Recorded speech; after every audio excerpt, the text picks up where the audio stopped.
Hey, y'all. This is Frank the Bigfoot, and you're listening to the Paranormal Punchers.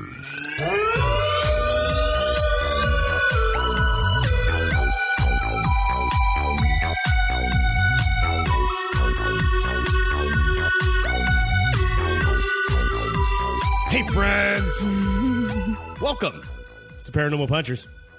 I'm Mark. I'm Alicia. I'm Nash. I'm Dave. Yes. We're all here virtually, sort of. We're dealing with the coronavirus, stay at home the best we can. Yep. I got Nash and Dave on Skype. Dave, are you with the Hollow Earth Skyping in? Something like that. Yeah. How you boys doing?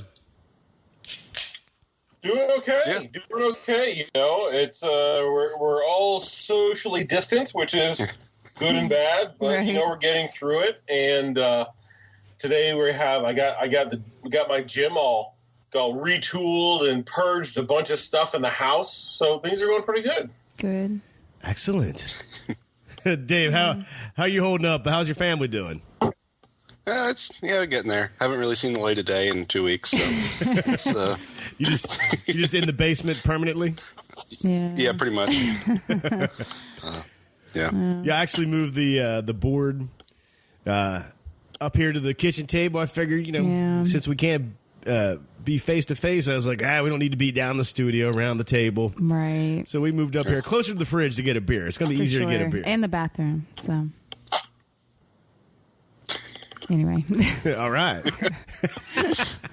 Ooh, we have a fun show for you. We want to make you smile during this crazy time. Yeah. Dave's already friggin' laughing. Yep. Yeah. Well, Nash is on webcam, and I feel like he's looking to try to see what's on my other monitor at this point. Oh. Nash, pay attention. Right. Is he still with us? We should. There he is. If we had the video going, we could have kept it on for the Patreon, but I think it might be too difficult. Yeah. No, but I have some ideas for video for Patreon. Yeah. So when things get back to, I guess, whatever normal will be, Right. I got some fun ideas for us. This should be pretty kick-ass. Cool. Nice. All right. On this episode, we're going to talk about Kays Cross out in Utah. This was a listener-suggested topic from like a year and a half ago. Oh, God, it's been a we while. finally Yeah. got there. We Yeah. finally got there. Nice. Sorry. So that should be cool. We have, of course, listener feedback, and we also have a couple listener stories. So I'm hoping this will be a fun episode, make you smile, make you pass the time a little happier. So why don't we just jump into this? We got listener feedback brought to you by Moses Family Jerky, the best snack to pack in the apocalypse. Use our code SpookyJerky15. Yes. Save 15%. That is msjerky.com. All right, let's kick things off with let's kick things off with a 5-star review on Apple Podcasts from James. Nice. I know, right? James X. Keith. He says, good times. I haven't found Bigfoot yet, but I'm glad I found this podcast. Aww. Thanks, James. Thanks. Another 5-star on Apple Podcast from B. Gene and B. Love this podcast. I love listening to the banter between the hosts. Don't change anything about the podcast, please. You are a fun group and have very interesting subjects. Thank you very much. Oh. Yeah. We heard from Nicole. Go ahead, Dave. I was going to say, should we tell them that most of our subjects come from our listeners? They're the interesting ones. We just talk about it. That's all. This is gonna be so great having to do Skype calls. We're gonna talk on top of each other. I know. Yes, you're right. A lot of the topics are listener suggested topics. So the listeners, you take all the credit. That's right. We heard from Nicole. As I was listening to the Allagash abduction episode, I was thinking about Travis Walton and the Fire in the Sky movie and how that would possibly be a good episode to do, even though you did briefly mention it. I do agree, Nicole. Yeah. That'd be a great episode. We actually talked about doing an episode where we watch the movie and discuss it. And it's been 3 or 4 months since I said that, and we still haven't done it. I know. But we really want to. I know. We always have so many great ideas. But Nicole says the stories about him and the logging crew buddies, the stories him and the logging crew buddies told from each of their point of view was crazy. They even told their stories on a show called Paranormal Witness and some other shows that talked about UFO and abduction stories. Yeah, Nicole, I think we have some time on our hands, so we might put that on the list and get to it. We heard from Will. Hey, guys, it's me again. And I just thought I would tell you guys about something I heard about. So I was listening to this latest episode of the Kryptonaut podcast, and they talked about the Peru fire starter. And towards the end of it, they mentioned a few other occurrences happening in North America. Now, I didn't research a whole lot, but I looked up one in particular. It happened in Macomb, Illinois in 1948. I looked it up because one of my best friends is from there. And I asked her about it, but she hadn't heard of it. Basically, if you have no idea what I'm talking about, and most people don't have a clue about all the occurrences, it's about a teenager around 12 or 13 starting fires with her mind. Oh. Or so I thought until I read another article that called one in Illinois a poltergeist from Macomb. I think he's saying like the poltergeist was starting the fires. Now I want y'all's input, but I, for one, have never heard of a poltergeist starting fires. Right. Yeah, I don't think I have either. I know they can move objects and hurt people, but I hadn't heard of fire with them. I will leave a couple links for you to check out. Keep being awesome. You guys are the best podcast out there. And hope you guys are all well with this COVID-19 stuff. Will, thank you. Yeah. We are. Yeah. We're getting by like every other American. I hope you're doing well. And I know you do. You're a farmer. Thank you for, creating the food that we eat and need in this time. Right, definitely.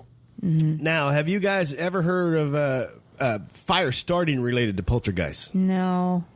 But No, just like what you said, I just heard about them creating havoc and mischief and throwing stuff and moving stuff around. Never like starting any actual fires or anything. Yeah. But I wouldn't say that it's not possible. You know what I Right. mean? Like we just haven't seen anything about it. So I've heard of poltergeists messing with you, taking your lighter right and moving it. So what if they're like one time they're like, huh? Now that I took his lighter, let's see what this does. Now, of course, we all heard of the Stephen King book Firestarter. Yeah. And there was the movie with Drew Barrymore. Yep. Very young Drew Barrymore. So I'm actually very interested to look this up to see these stories like the original one he was referring to, Peru Firestarter. Yeah. And now a reference in Illinois. So, Will, we're going to put that on the topic list. So I'll see you next year when we finally get to it. True. We heard from Ian Harrison on the Twitter, Link73 on Twitter. He said, the Allagash abductions episode was excellent. A 10 out of 10 on the pudding skin rating. Yes. Remember to punch the paranormal and not the toilet paper, which is to be shared. The new paper, of course. Yes, of course. Lincoln73, thank you. I actually thought the Allagash episode was we did pretty well. Yeah. Yeah. Dave, no offense because you weren't on that one. Right. So we got a 10 out of 10. Had nothing to do with you not being there. Right. Let's see how this goes. That was we recorded that right before the Stay the F at Home order. Yeah. Right. Yep. Exactly. We heard from Three Spirited on Twitter. Hi, thanks for the shout out on episode 84. And they say that Three Spirited, that name is because they have their own paranormal investigation team. Oh. They also say, like us, they like to have a good time. So when they're doing their investigations, they're laughing, making fun of each other. They do debunk a lot of things. Cool. And if you think it would be entertaining, go check them out on Facebook. It's Three Spirited on Facebook. And we will. Three Spirited, thank you. Yeah. Can't wait to check out some of your Facebook Live stuff. That'd be awesome. I know. We heard from Phantom Gaming. I don't really believe in ghosts, but I do have an odd story. About 10 years ago, my cousin talked me into going to the Goshen Cemetery in Eustis, Texas. Everybody in Texas, I am sorry, because I guarantee that's not how it's said. There ended up being about 15 of us. Okay, it's late at night. It's late fall and a little chilly. We had already walked around this place in the daylight, so we got a good feel of the place.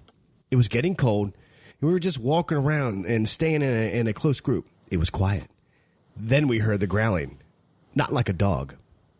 I know, because I have 6 big dogs. We listened, and the growl, it came again. What? We shined our... 6? Well, he has 6 dogs, so he knows the sound of a growling dog, and this was not like that. We shined our flashlights, not a glint of animal eyes, nothing. I looked at my cousin and said, car, now. We sat in our car, and we were just using headlights to scan the area. There was nothing. I'm not scared of cemeteries. I used to go to sleep there on benches. We would visit our old family cemetery in Waxahachie. Again, everybody in Texas, I apologize. Waxahachie. I'm not even going to try it again. Texas, we love you. But this incident did freak him out. Thanks for taking the time to read this, and I'm sorry it's too long. It wasn't that long. Phantom Gaming, keep up the great work. Interesting. Considering, like, we're going to talk about Kay's Cross, and there's talks of, like, Dogman, and people hear, like, these growls. Yeah. You know, even if it was, like, a dog's growl, you know, when a dog's growling at you, you might be in the... Yeah, you might want to just get out there anyway. For sure. Mm-hmm. Yeah. Now, Phantom Gaming did leave a couple jokes for us. Yes. I have 3 jokes for y'all that you should use on the next episode. Well, we're going to do it now. Number 1, this is for Nash. What do you call the ghost of a chicken? A poultrygeist. Yeah, I was like, it's not a quiz. You don't have to figure it out. I'm gonna write it down. Number 2, this is for Dave. What do you call an Amish child? An omelet. Nice. Yeah. And number 3 is for Alicia. What does the Lego alien say? I come in pieces. And he finishes by, thanks for being so awesome. You know, as I sit here reading those jokes, I couldn't help but notice there was not a joke for me. Just you guys. So I'm gonna. So I did my own joke for myself. Yeah. What did the alien paramedic say? Take me to your bleeder. Oh, I got that right here. That's a solid dad joke right there. Oh, yeah. Yep. We heard from Bondo. Hey, it's going to be a long message, so be prepared. I had a brief hiatus listening to your podcast, but I'm back, and I have been listening nonstop while at work. I just got to episode 58, where you mentioned me. I was going to buy a shirt and a comic, and I realized I never did. So I immediately went and purchased them. I just want to say your podcast gets me through my work day. I work nights 3 a.m. till noon, sometimes longer. I'm a forklift driver, so I've been really busy with the virus going around, making sure trailers are loaded and ready to be delivered to grocery stores, hospitals, and everywhere else. So I'm very grateful for still being able to work. But I do have a few stories involving the paranormal. I've caught one pretty good EVP using a spirit box. I've seen some pretty crazy stuff, too. Wish I could go on more paranormal investigations, but my friends get too freaked out, and I'm not going alone. Never a good idea. Anyways, love how you make the podcast feel like we're already good friends. Could probably talk paranormal stuff with you for hours. So with that being said, you can call me Bondo. That's my nickname among my friends. I'm from Oklahoma, so plenty of paranormal stuff going here. I can get through about 4 or 5 episodes while at work, so hopefully I can get caught up. You can definitely get caught up, Bondo. Thank you for letting us call you by your nickname. Yeah. Definitely. Thank you. And thank you for being at work, loading these trucks so they can bring the supplies that we need during this time. For sure. And yeah, you can definitely talk with us about the paranormal. Send your stories. Yeah. Bondo, thank you. And Bondo did order a comic book, some stickers, and some buttons. But I did email back like, thank you, but it's going to be a little bit till I can ship these to you because I'm not going to the post office. Nope. Bondo, thank you so much. Thank you. All right. We have a couple listener stories for the second half. So thank you, everybody. If you want to send us feedback, just go to the website, paranormalpunchers.com. We love to hear from you. We love your paranormal stories. We love just random weirdos if you just want to say hi, whatever. We don't care. So without further ado, we're going to jump into this week's topic, Case Crossing. Alicia. Case Cross. Case Crossing. I'm just making up my own. No, you are. It's okay. Well, then, in that case, I should shut up and let you take us into the topic. Oh, boy. Okay, so in Kaysville, Utah, there is a large stone cross made of cement that at one time was 20 feet tall. So this is like a massive monument. So, is it 20 feet tall above ground or total? No, above ground. Have you seen? Do you think that thing is like 30 feet tall? Because that's something that big has got to stick into the ground. I think it's on like a podium or whatever. Oh, Yeah. gotcha. Okay. So it's funny because I found somewhere article talking that it was 15 feet high. I found okay. 24 feet high, but I think 20 sounds. 20. We'll go with 20. Yeah, we'll go with 20. Yeah, so it's like a massive thing. And it has stood in the middle of a forest for many years. But it was reduced to rubble in 92. Okay, 1992. But legend has it that it is haunted. Now, let me give you the legend. There's quite a few of them, but the most notable of them, it begins with a polygamist who owned the land. He apparently killed 7 of his wives. And he buried them around the cross. That's what you do. Yeah. I mean, Right, when you got 7. When you have 7, you got to weed them out. You know, right. that's a lot of activity. That's a lot, yeah.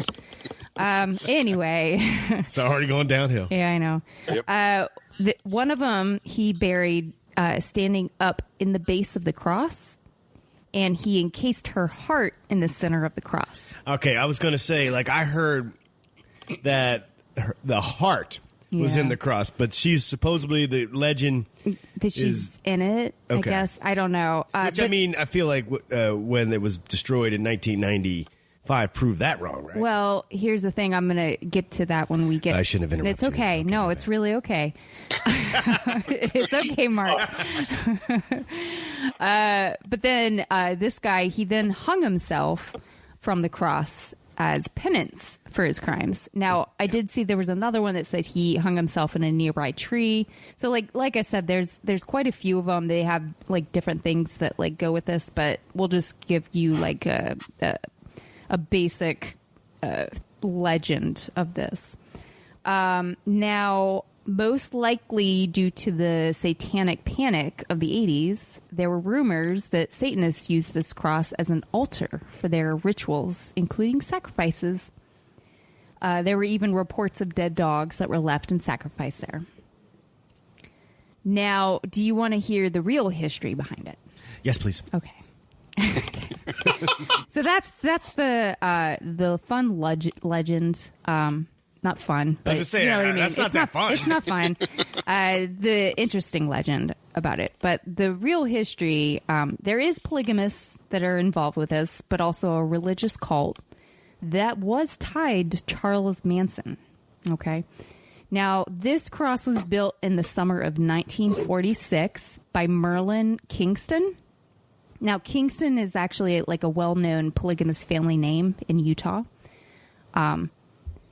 I think he became very obsessed with Krishna Venta, and this cross was built in the honor of this guy. He ended up being like a cult leader. At the top of the cross... Yeah, just to jump in and add to that Krishna Ventu, he was out in California. Yeah. He claimed to be the second coming of Christ. Yeah. Had about 100 or so followers in his cult. bought like 20 or so acres and built a little chateau on. And I feel like one thing I read, he went out here to Kays Hollow, where this cross was built, and it had like a little sermon in this area. So then they built this cross. But I have more about this dude because things get super weird too. I know.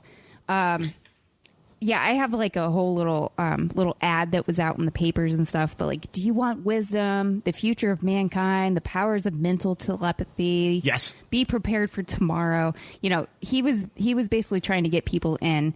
Let me find my paper. I'm sorry. This is the Krishna Venta. He was born Francis Pinkovic, and in San Francisco in 1911. By the age of 30, he had like a lot of petty crimes like that he had been arrested for, including a threatening letter to the president. You okay? You don't do that. That's not good. I'm like, it's just so funny to see a little tiny video of Nash. He's belching, rocking in his chair. Well, anyway, yeah. So upon leaving Utah, that's when he basically got, famous. He had like 100 followers. He started the Wisdom, Knowledge, Faith, Love Foundation of the World Cult. Yeah. So basically the members, they seemed to be very nonviolent. They kept to themselves, walked around barefoot. They had long flowing robes. But he had a problem with sleeping with his members' wives. As you do. Yeah. And gambling. He was confronted by a few of his followers, some of the husbands. And because that didn't work out, he didn't really listen to them. They ended up killing him. As you know. Yeah, let me go for it. I want to throw this in here too about this guy. He also claimed, the Krishnaventu, that he was born on another planet. What? Long ago, about 240,000 years ago, on a planet Nephrates. Wow. Neophrates. We'll go Nephrates, which occupied the same orbit as Earth does presently, and it was humanity's first home. Wow. But as Nephrates moved closer to the sun, became uninhabitable, a fleet of rocket ships, each about a mile long, carrying 35,000 people each, set off to colonize the dark planet that would become Earth. Wow. It almost sounds a little bit like Battlestar Galactica. Right. You got these ships that they're going to go colonize another planet. Right. Again, he also, like I said, claimed he was Jesus, Nice. reincarnated. And I'm glad you mentioned because when people would join his cult, they would give over all their money and worldly possessions. And this dude was just going gambling with it. He had a huge gambling problem. Yeah. And obviously he was, taking liberties with everybody's wives. Yeah. If you guys are ever looking, being a cult leader is a really good gig to get. Oh my God. I mean, I don't know how you apply for something like that. But, I mean, there's a lot of really good fringe benefits because people just give you money and you can do whatever you want. And you just, touch them and they're like, oh, my gosh, this is the best. So if you can step into that role, I don't know what your resume's got to be, but I'm really thinking about doing a career change. Oh, my God. You're going to, the call to the pudding skin? Yeah, yes. Yeah, that's what I'm talking about. Oh, boy. Exactly. So, are you, Yeah, go ahead, Dave. I'm pretty sure the resume has to be born on a different planet. Yeah, start there. Nash. I could do a whole pudding skin, from a different dimension. I'm half Sasquatch anyway. God. I came through. I'm thinking that this might be very lucrative for me. I think it's a way. Are you telling me that if I join the cult of the pudding skin, I got to turn over all my assets to you? Oh, definitely. Okay, and then you can have sex with. I'm not. What? Alicia, What? I'm taken right now, but maybe I'll put you on a list. Oh, my Okay. God. You know. I'm just like your pitch is not getting me that excited to like sign up. It's a work in progress. I like the assets part of it, but the other part, I don't know. Well, that's a lot of work. Before you start this call, let me tell you what happened to Krishna Ventu. Mm-hmm. So, two dudes that were very upset that he had sex with their wives and taken their money. He's going out gambling. These guys were pissed off. They got a box of dynamite, strapped it to themselves, and went in and blew them up. And blew up a big chunk of the little resort that he built there in Box Canyon, California. Wow. So, yeah. Now do you want to have a cult? Well, I don't know. Off the way the pros and cons, I think that there's some room there to work, but I don't know. I'll have to think about it, because you're right. It could be a dangerous situation. I have to check the benefit package first before I make a switch like that. While it lasts. Yeah. Right, good point, Dave. So in your in the pro column, let's see, we have everybody gives you their money. Yeah. You can, I guess, have sexual relations with everybody that joins the cult. Jeez. And in the not everybody. In the con category, if someone gets mad, they're going to blow you up with dynamite. So, so you got to be able to run really fast. Yeah. You got to be able to be really clever. I don't know. I got to work it out. There's some questions that I have about benefits and medical benefits and things like that. But it's on my horizon. I don't think a cult has medical benefits. Yeah. Oh boy. So by 1968, Charles Manson, he actually became a member of this group. And I'm not sure when Venta died. Krishna Venta. December 10th, 1958. Okay, so he joined like 10 years after he had died. Yeah, Krishna's one wife. Mm-hmm. She kept it going for a while. I think even to the 1980s she kept it going. Yeah. He used a lot of Venta's prophecies and twisted them into his own making. In the Helter Skelter. Yeah, Helter Skelter. That was his whole thing. I know a lot of the members there, they were kind of freaked out by him, so they left. Some of the cult members, they decided to join the People's Temple, led by Jim Jones. Oh, God. Yeah, so it didn't end well with them. And then obviously Charles Manson, he led a whole bunch of crazy stuff. But anyway, I was going to say, now tie all that cult back to Kay's Cross. Yeah.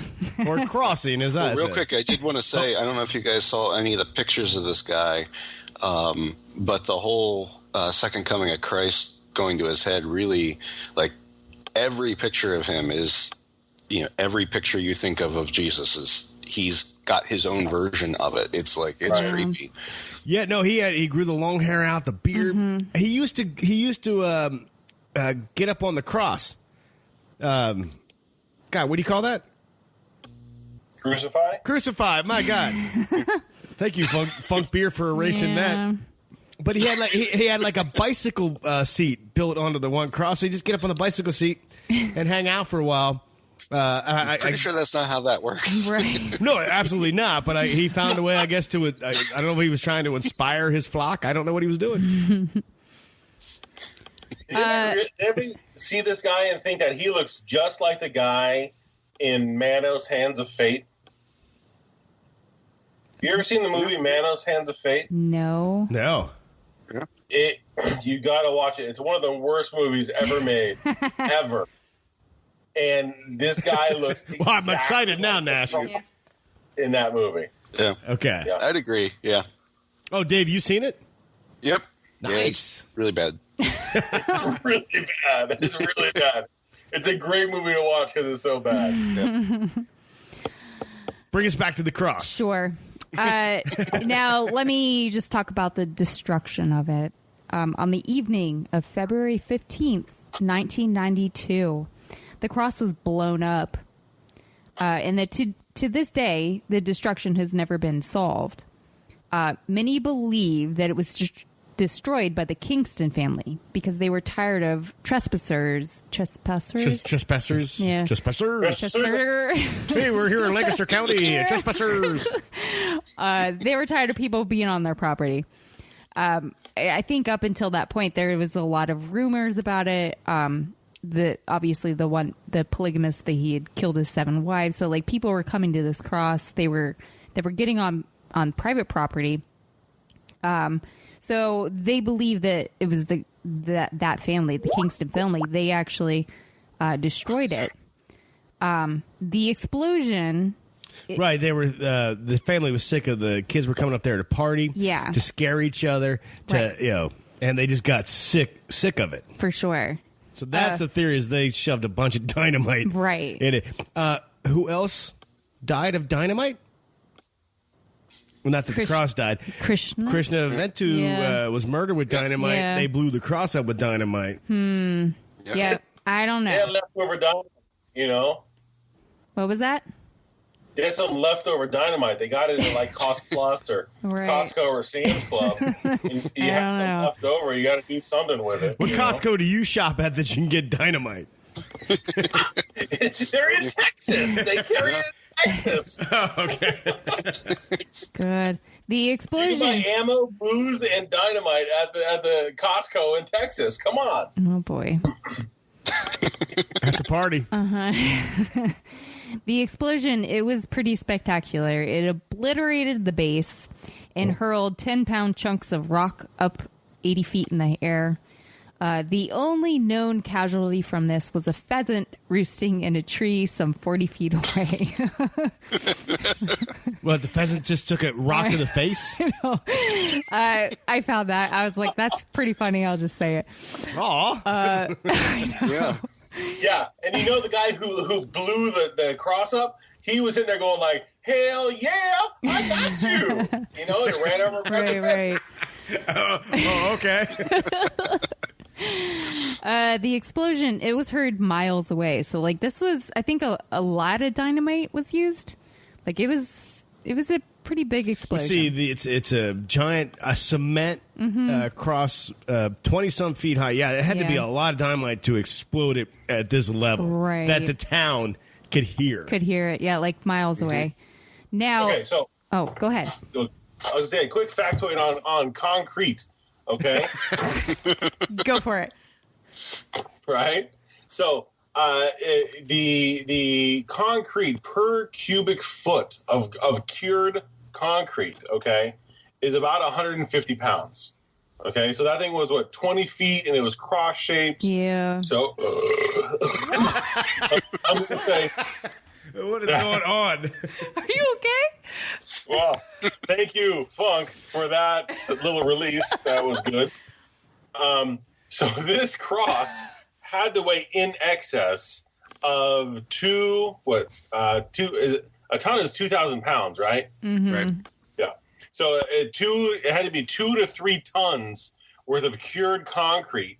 So to do that, imagine how much dynamite they had to use to do this. And I don't have like blast ratios and effectiveness of dynamite, but that's 5,000 to 6,000 pounds worth of concrete that they had to blow up. Wow. So they must have taken I can't even imagine how much dynamite they'd have to use, but they had to take a ton of dynamite to explode that much concrete. When Mythbusters were blowing up concrete trucks, I forget how much, but they filled an entire concrete truck full of dynamite and blew it up. And I can only imagine how much they had to use to blow up 5,000 to 6,000 pounds worth of concrete. Oh yeah, you probably heard it in the next county. Nash, when did you become Dave? Right? Referencing Mythbusters and stuff like that.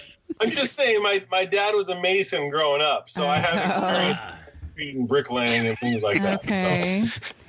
Now, Sounds like you have more experience with brick blowing up. Like I said, my father was a mason, so yeah. you had mentioned, Mark, or maybe I had mentioned, I can't remember now. Yes. Mention mark? That the polygamist had put his dead wife's heart inside the cross. Okay. Now, since it's been blown up, the center of the cross has been hollowed out over the years by people looking for the heart.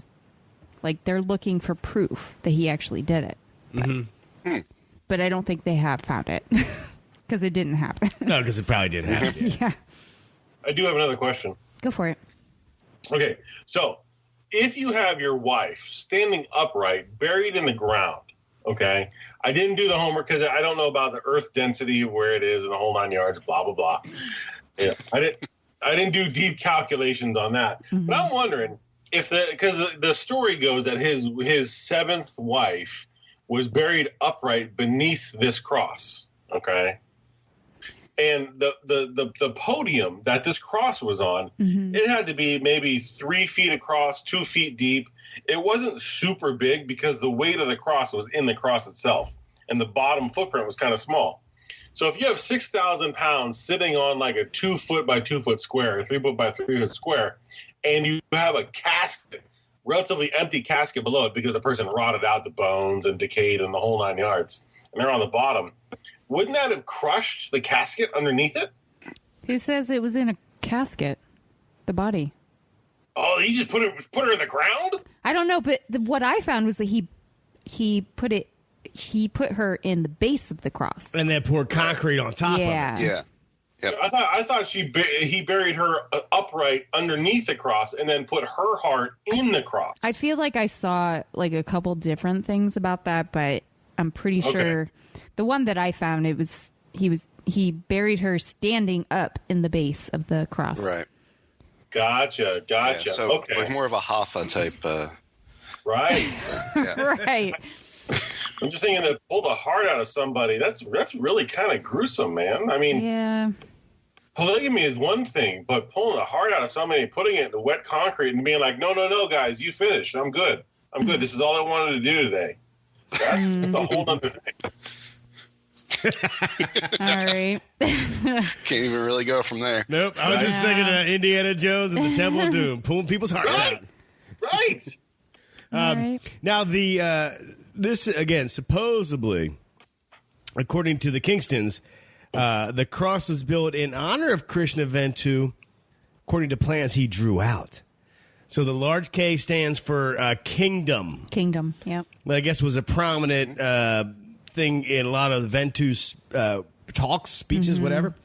And the arms of the crosses were supposed to be covered in glass so they could put scriptures in there. Yeah. The people can come to the cross and read the dailies.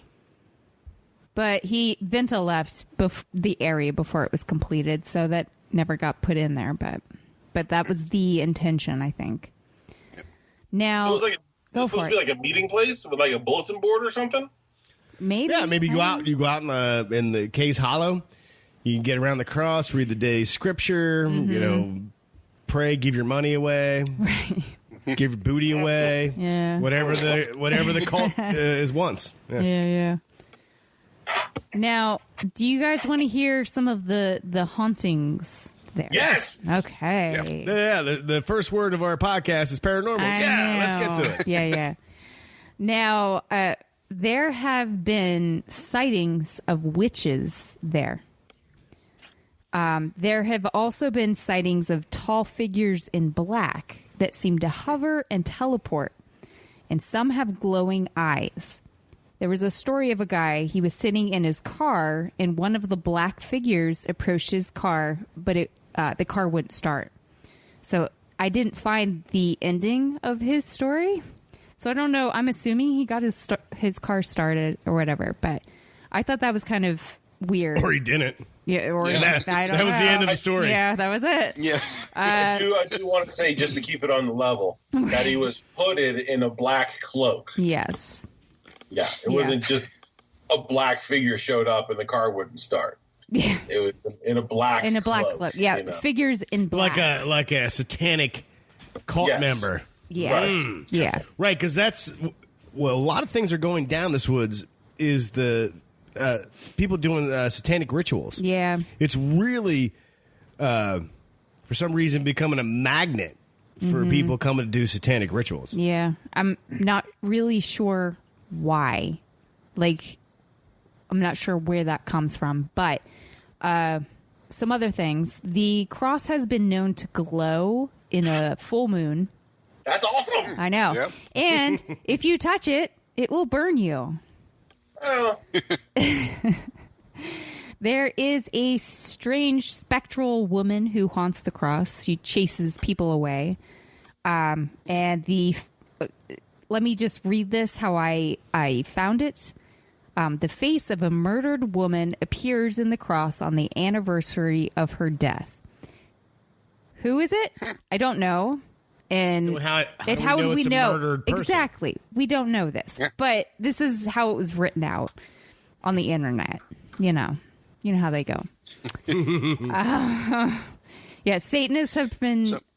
go for it, please. I was going to ask, if you touch it and it burns you, is that just the people who are Christians, or is it burn Satanists, or does it burn anybody? Or Right. That's a good question. They didn't specify in the post. I'm just so- going by like D&D rules, and Right. No, you're right. Well, I now, wonder... Ghost Adventures, they had a whole episode on this, and Yeah. they really, the things got crazy. But the one guy they were talking with, because they had mentioned about how the rock's supposed to like burn to the touch, so he laid down on it, and then he got 3 like slash marks on his back I that thought you looked. said burn marks. Were they burn marks? Because I think saw, so. I thought they kind of looked like They look like slashes, but burn marks. But they kind of look like upside down crosses Yeah. too. So I don't know about that. Yeah, But don't know. Yeah, yeah. it's TV, so I don't know. But still, The last thing, well, the Satanists apparently perform sacrifices at its base on Halloween night. And a lot of people say that they've seen werewolves or dogmen. yes, let's that get to guard the cross. Dogman. Yeah. Why? Okay, so we got Dogmen running around. Yeah.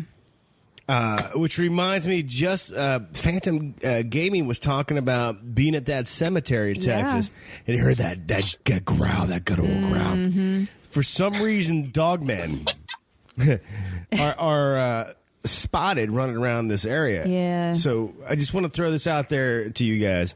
So we see these cloaked figures that seem like they can hover but teleport.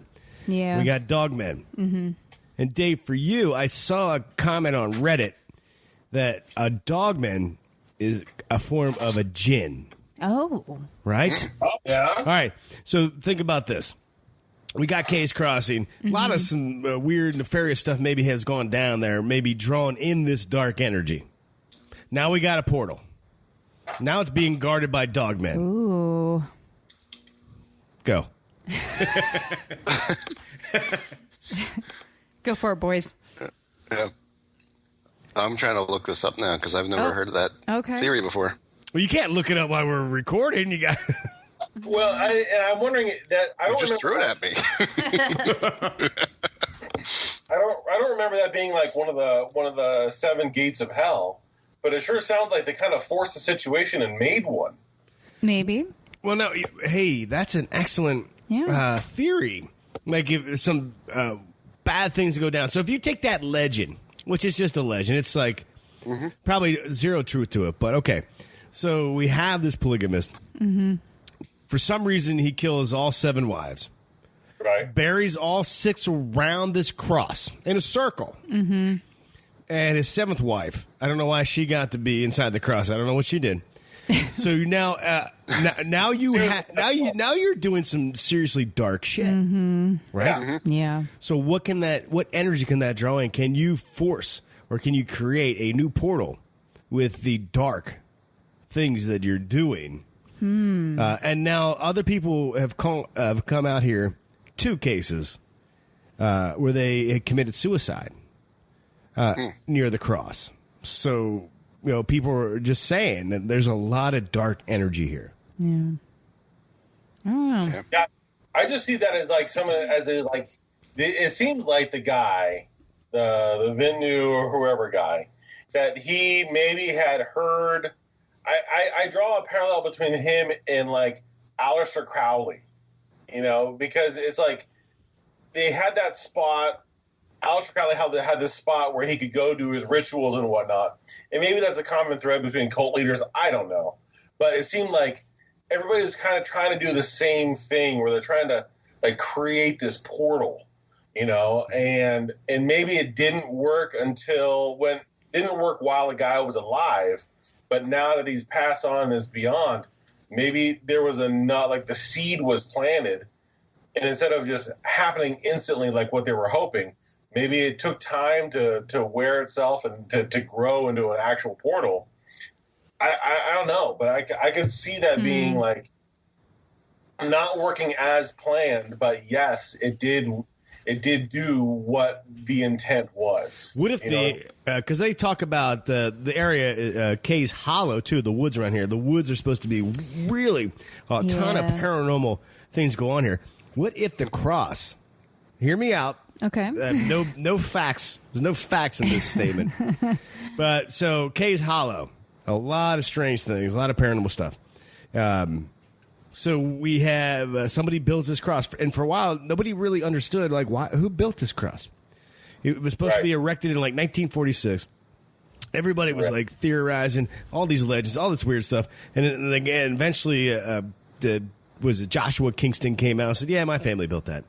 But what if you have a situation where, since there's so much paranormal, they built this cross to put a cork. Put a cork in it. Ooh. And then in 1995, some people blow it up with dynamite. Yeah. Boom. To pop the bottle. Yeah. Right. To blow that cork, baby. Blow the cork. And now that's what people are seeing, floaty things that can do teleporting and dogmen are running around. Yeah.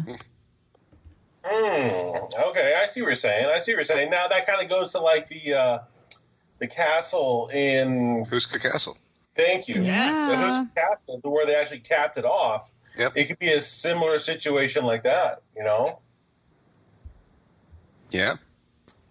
I don't know. Maybe. Maybe. I don't know. I mean, everything I said has zero fact behind it. I was just theorizing, spitballing, as they say. Mm-hmm. Spitballing, you know? That's where the good ideas come from, you know? It actually was 1992 when the cross blew up. Yep. Yeah. So they were hoping by blowing it up that it would keep people away. It has not. No way.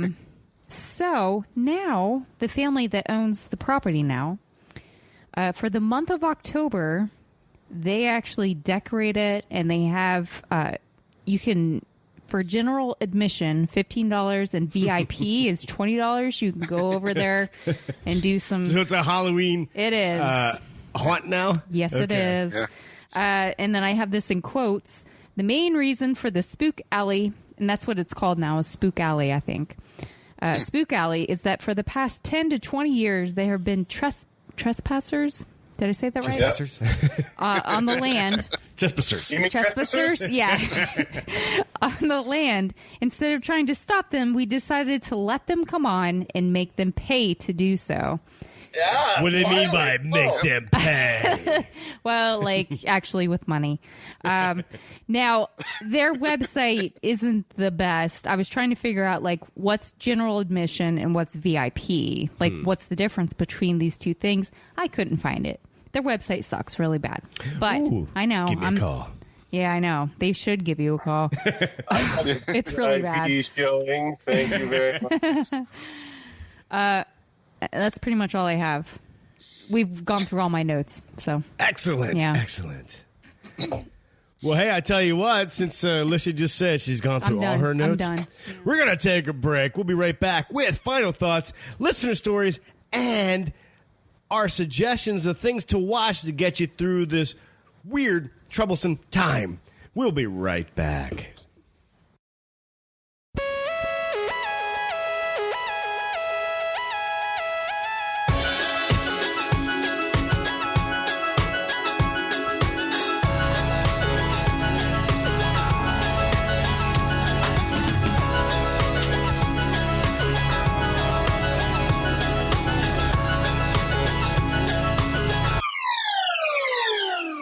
And we are back. I don't know why I said it like that. Like, You always say it like that. What are you talking about? You always say it like that. I felt like I said, I usually like, we're back. But I was like, hello, we are back. I am a robot. Welcome to the show, everybody. I just watched The Adventures of Hercules with Lou Ferrigno last night. Okay. And that whole movie is voiceover. The whole thing with every character is voiceover by somebody else. It's fantastic. Like dubbed like a martial arts movie? No, basically, yeah, because Lou has a lisp because he's hard of hearing. Right. So he has a lisp. So they dubbed You say that to his face, bro. Amazing. So, yeah, it was fantastic. I love Lou Ferrigno. Yeah. Of course, I'm sure I told you guys, but when I was a little kid, I loved the Incredible Hulk on television. And then televisions?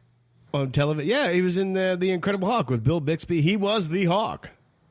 I thought when you were a kid, you only had radio. Oh my god! Oh my god! All the old jokes are great. Yeah. That's amazing. So Lou Ferrigno always goes to these Comic-Cons and Wizard World, and so I always stand 10 feet away and look at him, and I want to take a picture, but he's got a sign that says no photos. I'm like, he's definitely big enough to kill all of us in the room. So I won't take a picture, and I feel like his to get a signature and a photo with him is like $40. I'm like, damn it, Lou, Right. I love you. But he still looks amazing. I'd pay in a second. I love that guy. He's the best. No, he's great. Yeah, he's the best. Yeah, he's great. Yeah, and maybe one day we get back to a Comic-Con and I will pony up to $40 to have a photo and a signature from Lou. I would do the same thing. Yeah. But this is we were talking about Case Crossing. No. Case No, Crossing. dang it! What the heck is going on? Where am I getting Case Crossing? Is there something called Case Crossing? I don't know. There's something popular called Animal Crossings right now, right? I guess. Don't start. Don't even start that. I don't know. Case Cross in Utah, in Case Hollow. Case Hollow, yeah. Any final thoughts on the weirdness? I mean, we didn't even really dive deep in the paranormal because I was really fascinated more with the one cult leader. Yeah, I know. And then Nash starts the cult of the pudding skin. So the only go ahead. Unto thee. The only thing we didn't mention was what the episode is for Ghost Adventures. On IMDb, it's season 16, episode 9, when they talked about this. But when we were on the Travel Channel... When we were on Ghost Adventures, that one episode we were on? Yeah, it was like season 15 or something. So I was like, I don't know what it is, but it's somewhere between 15 and 16 seasons. So... And I had to look this up. Case Crossing is an apartment complex in Utah. So you can go to Case Crossing. Yeah. Nice. I don't know if they'd appreciate it, but The couple things that I came across is one thing that you had touched on, Alicia. Alyssa! whoa! Whoa! Oh, Is this social don't worry, I'll distancing? get you later. The social distancing is making your memory go away? Come on. That's right. That's right. I'll get you back on the other side with some cult leader action. What does that mean? I have no idea. What'd you just say? What'd you say to my wife, bro? I don't know. It's brought to you by Funk. What do you got there? Oh, you got a bishop. I got a silent disco. Yeah, Bishop Heinrich today. After I got done with my other fruity beers, I decided to have a real beer. Okay. So, It's a good beer. What were you going to say about cult stuff? that right now the highest amount of incidents that are happening at the cross are right now that they're finding a lot of dead dogs there. Yeah. Because I guess the Satanists are still actively doing their rituals there, and they're killing dogs and putting them there for some reason that I have no idea why. I didn't know. I thought Satanists. I don't know anything about Satanism, so I thought it had to do with like killing people, but Well, I guess I don't know anything about it. That's what I always thought. I mean, killing dogs. I know. I'm like, what are you? they're killing dogs? Yeah. Dogs. I did see some things that, dead dogs have been found around the cross throughout the years. Why would they be killing dogs? I don't know. Well, Right. rituals, That's but my exact thing. Cats, I'd be like, okay. Easy. I'm just kidding. Easy, big fella.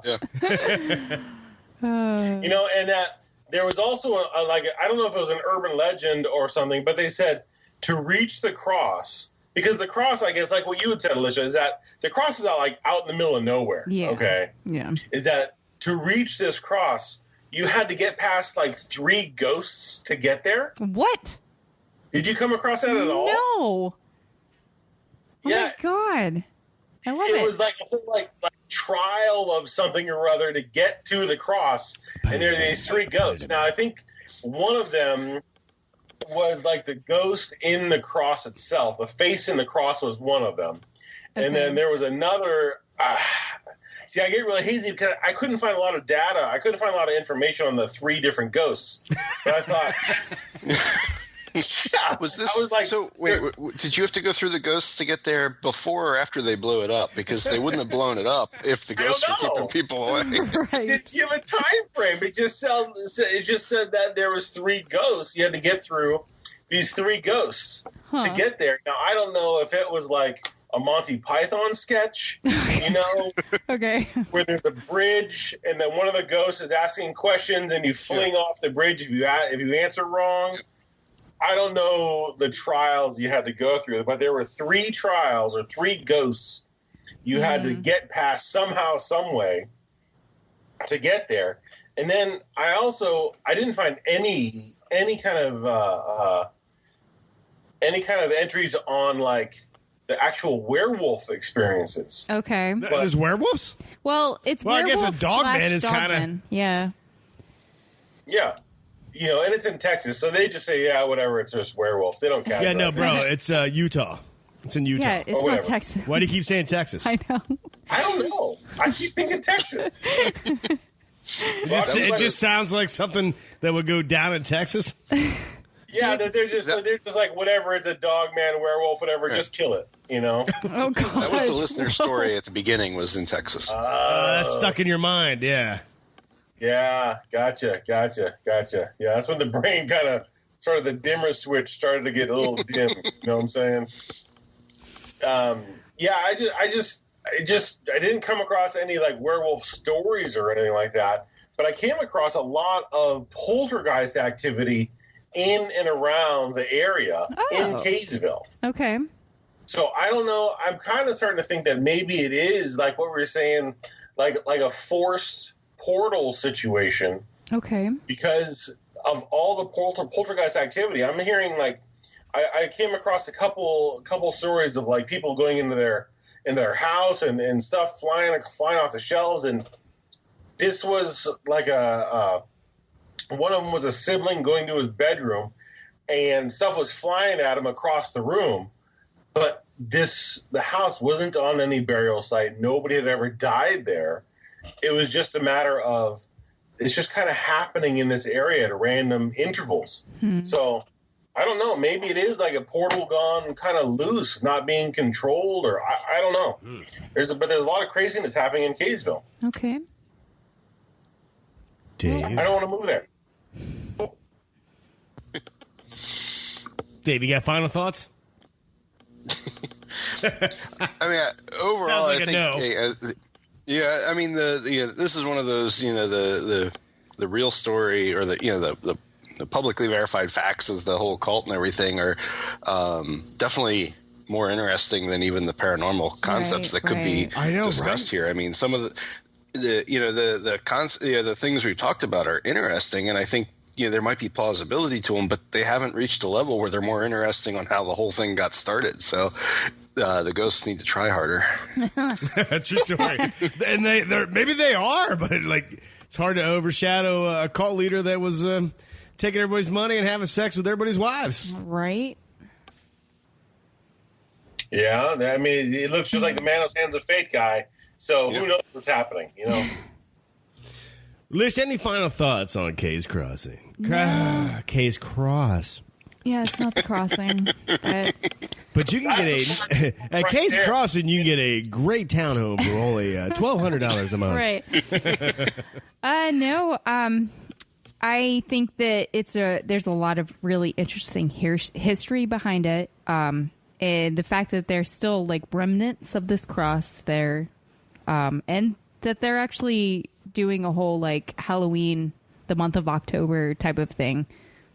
Like, I think it's kind of cool. Like, if I was ever in Utah in October, I would probably go check it out. Sure. Absolutely. Well, we did what you would call a shallow dive on Case Cross and Case Hollow.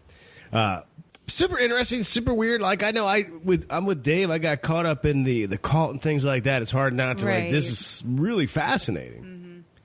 Thank you for suggesting the topic. The listener whose name, I'm sorry, but it's been a year, and I didn't keep good notes a year ago. Yeah. I'll do better next time. So, without, we're going to move on, and we got a couple listener stories, and then after that, we got some stay-at-home suggestions, things to watch, and then, of course, then we have to say goodbye. Yep. So, Lish, we're going to start with a story from Summer. Yeah. All right. I'm sorry, I said that so stupid. Summer. Summer, thank you for sending this, sharing your story with us. Hey, guys. I will always love your podcast. Keep up the good work. I would love it if you checked out the Michigan Dogman. Plenty people I know have even seen them, so I love the werewolf episodes you do. Anyways, something super weird happened just a few weeks ago, and I had to share it after listening to some of your more paranormal episodes. See, I have this closet in my room that I find very unsettling. It's a pretty big walk-in closet with a heavy door, which is why I find it especially weird how often I find the door left ajar when I don't remember leaving it open the night before. Besides that, the lights seem to always be on, and I even hate turning them on in fear something will be there when I do. Thankfully, I've never seen anything in the closet itself yet, but a bunch of weird things happen around it. A particular occurrence happened actually just a few weeks ago, and I still can't get over it. I was watching a paranormal YouTube channel in my chair that had my back facing the closet. Are you laughing at me? No. I'm laughing at video because we're doing Skype. I know. I'm laughing at Nash. Okay, I thought you were laughing at me. He's making me laugh. Okay. In this video, let me just start that sentence over again. A particular occurrence happened actually just a few weeks ago, and I still can't get over it. I was watching a paranormal YouTube channel in my chair that had my back facing the closet. In this video, some people were using those paranormal radar apps that pretty much never work. Nonetheless, I was intrigued enough to try it out, despite knowing chances are I'd be disappointed. Like I had seen in the video, a few spots on the radar appeared around my room, spouting random words below it in text that had nothing to do with the questions I asked, like dentist, red, computer.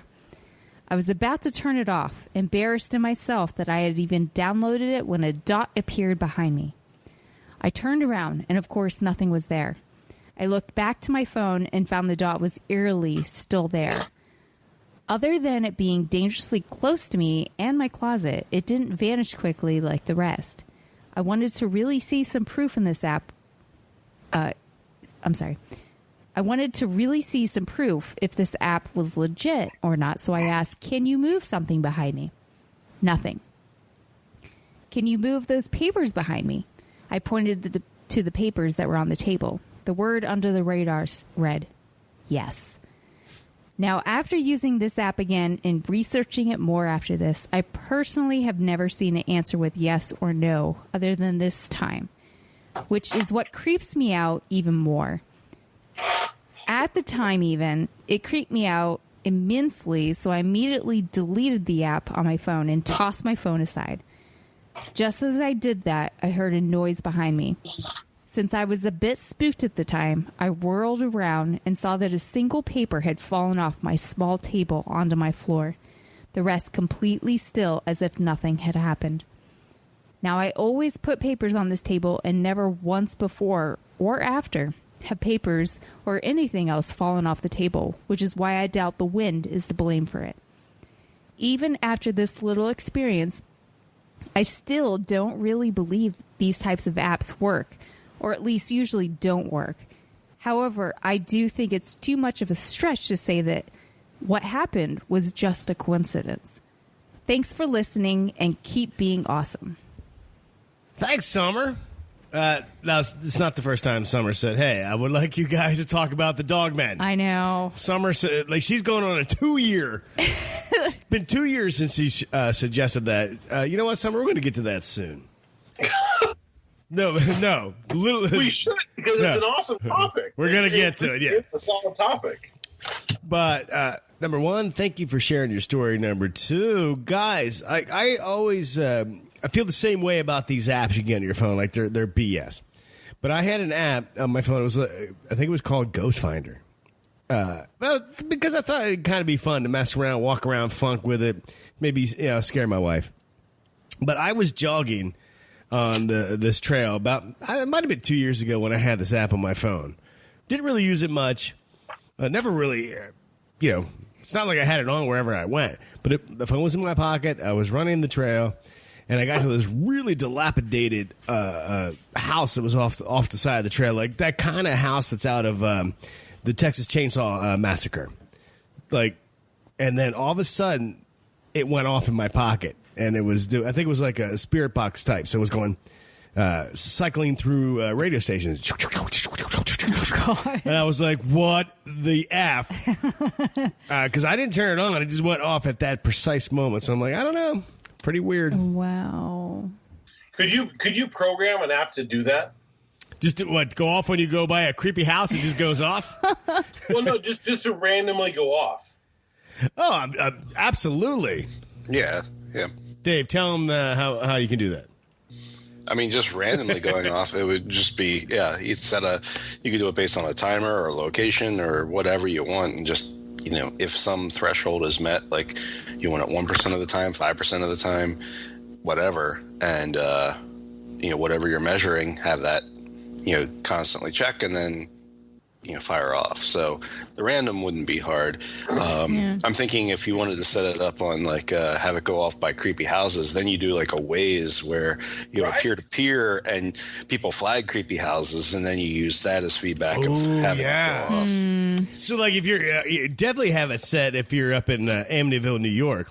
Right. Then whenever you get even near that house, it starts going off. Mm-hmm.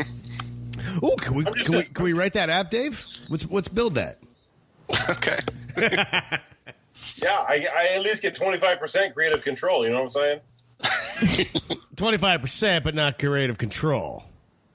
No, just the idea. I just want 25%. That's fine. Okay. You guys can do whatever you're going to do with the rest. Okay. Well, no, that's really crazy because I just think that if it did go off, or if any, I'm skeptical about the apps, but that's just because the very few that I've ever been on where you actually have an experience, you know what I mean?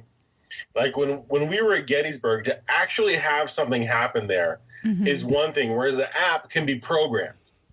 I don't know. I'm skeptical of the app, but when it actually happens to you, oh my gosh, it's a whole other thing completely, because you're actually experiencing, you have to be open to the experience, and then you experience it happening.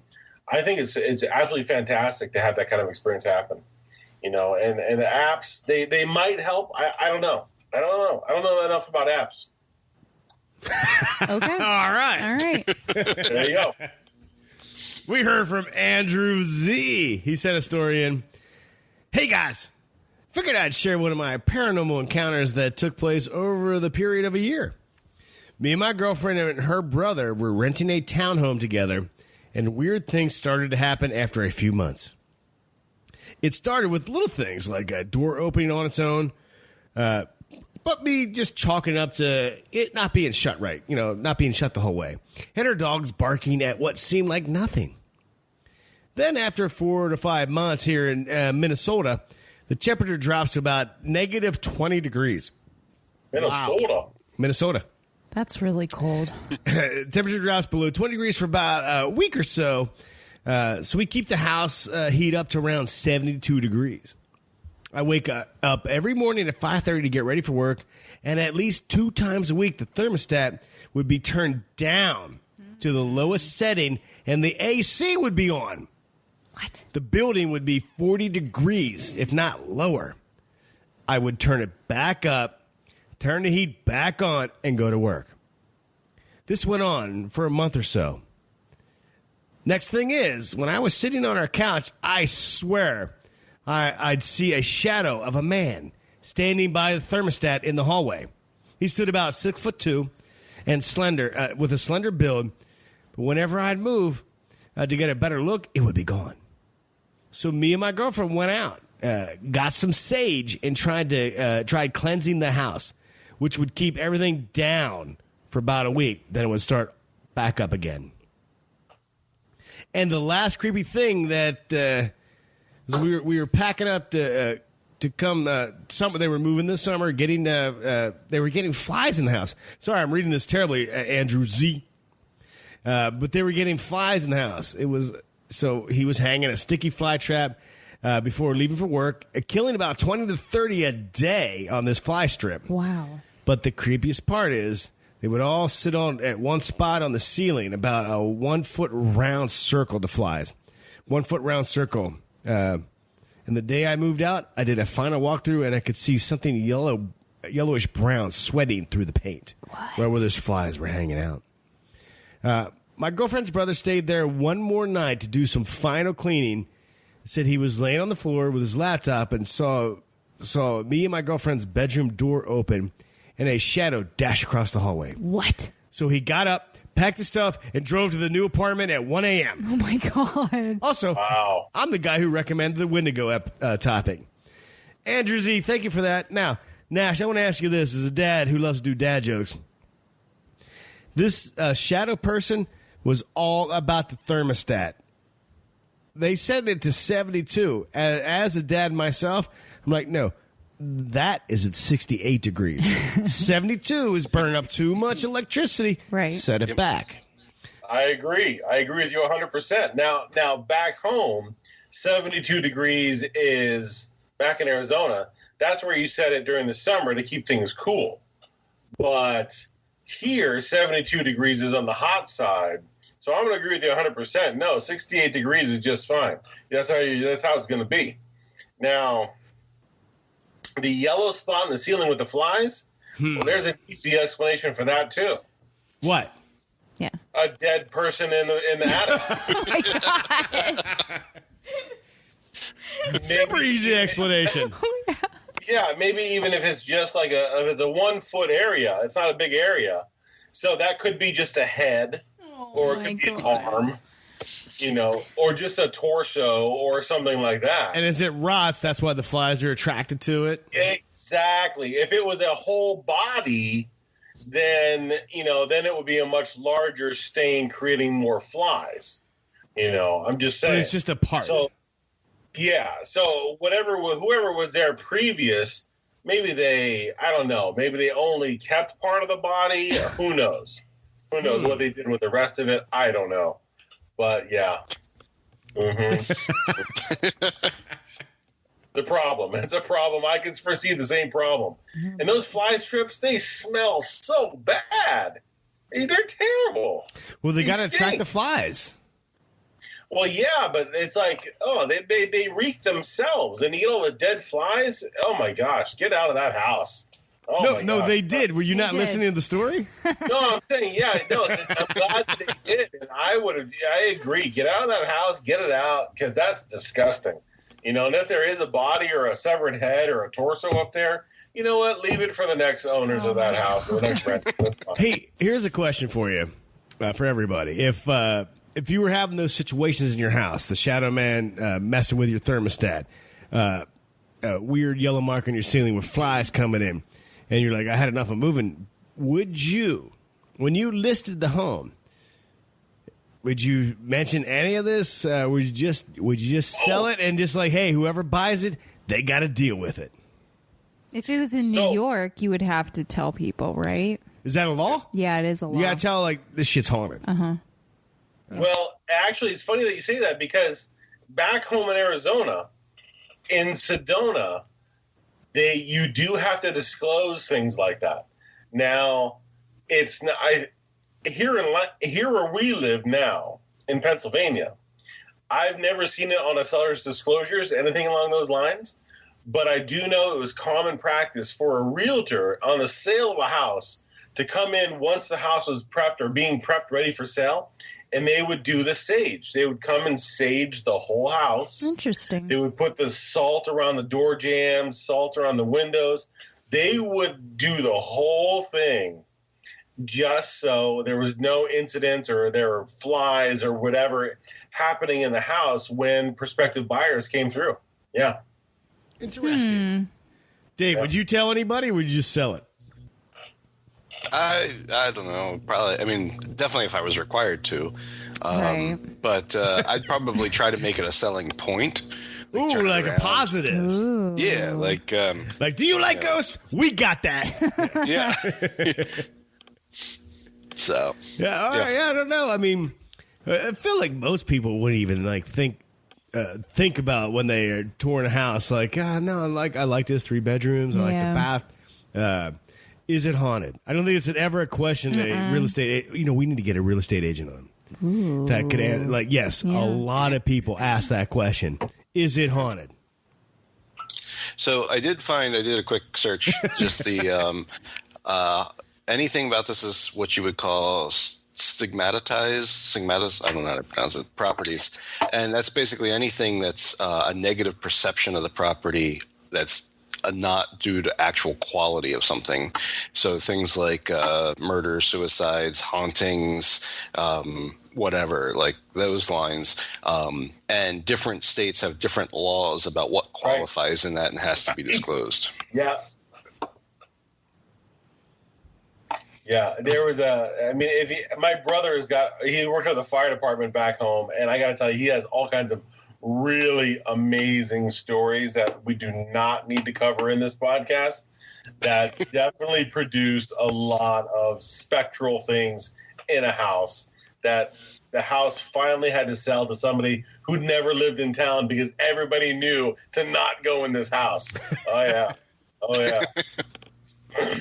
Well, thank you, Andrew Z, for sharing that story and prompting that conversation. I don't know what I would do. I think I would probably leave it in the hands of my real estate agent. Right. Because I'm hoping the shadow men stay here when we sell the house and they don't follow us. Right. All right, so moving on. Ending the episode here with a little bit of, hopefully we bring some sunshine your way. We all know that we're dealing with the coronavirus, being trapped in our houses with our families. Some might say a good thing. Some may say a horror in its own. But I would like to recommend some stuff that will make the time trapped in your house go better. Yeah. I'm going to lead this off, guys, with my recommendation for things to watch on Netflix. If you have it, it is Tiger King. Oh my God. It is really?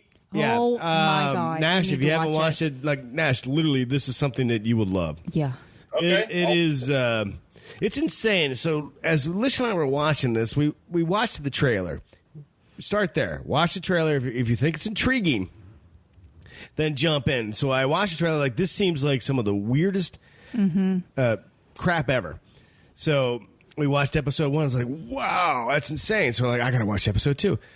Turns out episode 2 is even crazier than episode 1. Yep. Then we watched episode 3. Turns out episode 3 is even crazier than the first 2.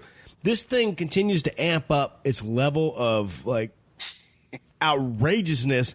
And then the whole time you're like, but this is real. These are real people. This is real. It's so entertaining. You won't believe that this is a real, and this is like not a fake movie. This is not a movie starring Will Ferrell and John C. Reilly. It is not like Step Brothers 3. This is real. Yeah. It's crazy. I highly recommend it, and there's only like eight episodes, I think. Okay. But I guarantee you, your Corona stay will get better by watching. This is it's just it's well put together, incredible documentary, well put together with fascinating characters that are real people. So highly recommend. Liz, do you have a recommend for people's Corona stay? Well, that was my number one. Took it right from. I'm sorry, I took it from a bit. It's really okay though, because I really do recommend it. Yeah, it's after each episode, you're like, "There's no way this gets better or crazier or weirder." It does. It does. Yeah, it does. We even started rewatching yesterday. It was like, I got to watch this again. I got to see it more. Now, we did watch Blind Love on Netflix as well. I don't know if I recommend it, but if you're looking... I was actually never going to tell anybody ever that I watched that. If you like to watch really stupid... You be quiet. You loved it. I did not. You shut up. Yeah, if you like to watch like just really stupid, mind-numbing crap, that one might be for you. It was passing the time. Yeah, really. The concept is so they have like what 10 men, 10 women that talk to each other through what they're calling pods. So you can't see each other, you could hear. So they're talking, and at the end of the pod part, if you identify with somebody, really felt a connection, you propose.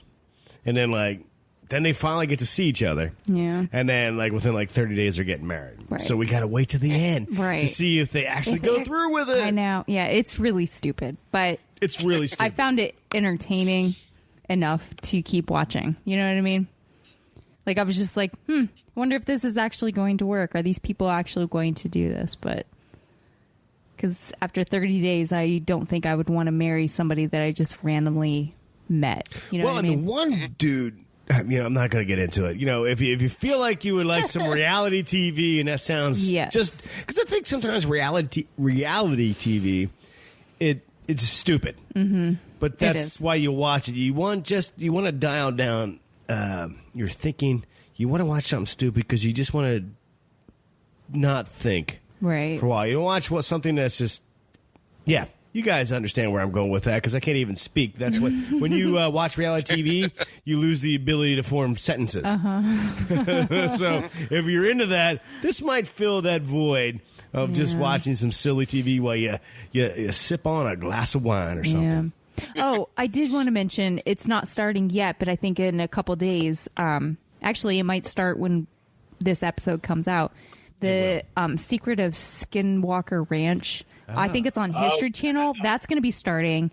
So I'm curious about that. I would like to watch that one. And on April 1st, MTV, the new challenge starts. And whenever you think of MTV and the challenge, look, I love the challenge because I always wanted to go to the challenge. And all right, I will do this challenge, whatever the eating competition is, whatever the physical competition is. I would love to do that. Now, I'm older, so maybe I wouldn't want to do that. But there was a time period like, do I send an essay to MTV so I can get on this? Right. What do I do?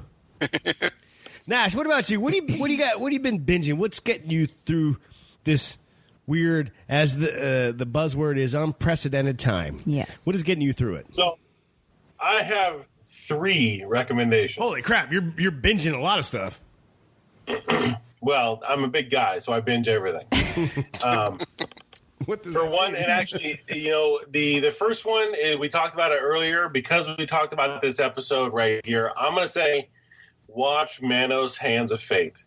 Now, you're going to want to watch this movie after about 18 beers. Oh, boy. You're going to really take it with a grain of salt, but I got to tell you, it's something you need to watch so you have it in your repertoire and you know what it is. The thing that I have used, I went a completely different direction, is that in this whole frustration with being at home and not being able to go anywhere, I watched episode 1 of the series Dirty Money. And it shifted my frustration and my anger to somewhere else. And I would recommend taking a look at this eye-opening series. Yeah, and then other than that, I would let's just get in the dirty money here for a second because we watched episode 1. This Netflix docuseries focuses on some of the shenanigans that goes down with the rich, with the corporate America stock market. Even I think they touch base on the disaster of 2008, the financial what went down there. But I think even Donald Trump is one of the episodes. Like it's super interesting. Like you I feel like sometimes it's maybe hard to wrap your head around that. Wait, so there's some people in power that can really screw things up for the regular. Yeah, exactly. We're not going to get into politics, but it's interesting. To like, man, so they can control what happens to me in my paycheck. Yeah, I guess. And being one of the most recent ones I watched was on a local institution. That was very eye opening, and it was tough to watch. But I agree with everything that was said 100%. Beyond that, to then leave and kind of escape the whole wide world and kind of do whatever is I jumped into Titanfall 2, on the Xbox. And I got to tell you, it was a nice escape to be able to get into a mech and start blowing stuff up. It was a good escape. Okay. Yeah. Nice. Yeah. I know that some people aren't really into video games. Some people are. But I got to tell you, it was nice to be able to dive in. The sound and the graphics and the whole 9 yards was a good time.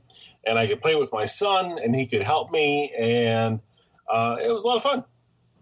Yeah. Awesome. Dave, what recommendation you got for getting through this situation with your streaming video, whatever you're into? Right. So just finished up a series recommended a while ago from a guy at work, and used the time at home to start it. It's on Stars, so I know it's not easily available to everyone, but it's called The Rook.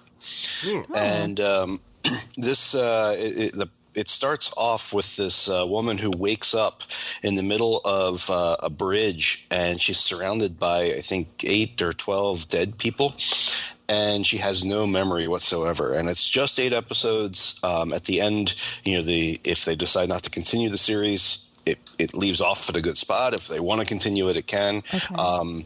And it goes into people have certain extra powers that they're called EVAs in the world, and they're it's just another take on the whole thing. You could see similarities to like an X-Men or things like that, but it's more of like government intrigue and secret societies and things like that, and a lot of fun. It kept my attention. They're hour-long episodes, but it kept my attention going through, even though it wasn't like constant action. So, okay, I haven't heard of that one. Yeah, but it sounds really interesting. I know. Yeah. Yep. Sweet. All right. It's got Olivia Munn in it. What's that? It's got Olivia Munn in. I love Olivia Munn. Oh, hello. Yeah. She's in a supporting came alive. role. She doesn't have a ton of screen time, but she's she's definitely there. Everybody else is UK side, so I'm sure some of our foreign listeners would know better of who they are. I didn't recognize anybody else, but okay. Yeah. Awesome. There's a ton out there. There was a couple things that I thought would keep you super distracted from what's happening. Exactly. Season 3. Go ahead. What? You got another one? Ozark season 3. Oh, yeah. That just dropped on Netflix. I know, we haven't watched it yet. That's an excellent series. Yeah. Ozark. Yeah. Ozark's so good. Right? Yeah. No. That's right. I can't wait to watch it. I know. We did watch The Invisible Man because they put that out to you can get it on Amazon Prime for $20, $19.99. because kind of like that. Instead of the theater. You get. Actually, I super enjoyed it. Yeah, it was good. That's another good recommendation there. Even though our friend Jeff hated it. Yeah, he did. But he hates everything. He does. So it's okay. He hates everything. He hates everything. It doesn't matter. He hates everything. I can't thank you enough for listening to our podcast. I hope it helps you and makes your day a little bit better. If you're in the medical field and you're going out there every day facing this this virus head on, you're amazing. And there's people that are better because you're there. It's crazy. Stay safe. Stay home, as they say. Be with your friends. Be with your family. Call your friends and family. This is the best time to actually use that thing that's called a phone and talk to somebody. Yeah. Nash has something to say? And if you do have to go out, I am also in an essential field. Just be patient and understanding and kind, because they're all people too. You know, everybody's experiencing the same thing, and I know the times are tough right now. So my big ask is just to be kind to who you're talking to on the other side of the glass, because we deal with the same things also. That's all. No better words, my friend. Be kind. Be kind. Every single human on the planet. I don't care what country you live in, what state you live in. Hey, we're all dealing with it. We're all trying to figure this out. Be kind. Be patient with each other. Show compassion. Right. We'll get through this. We'll be here. Hope we help you in the smallest little bit that we possibly can. Hit us up at paranormalpunches.com if you want to send us your story or any of your feedback. I don't care what it is. If you need somebody to talk to, reach out to us. We love you. Thank you so much for listening. And as we say around here, if it's not weird, it's not worth checking out.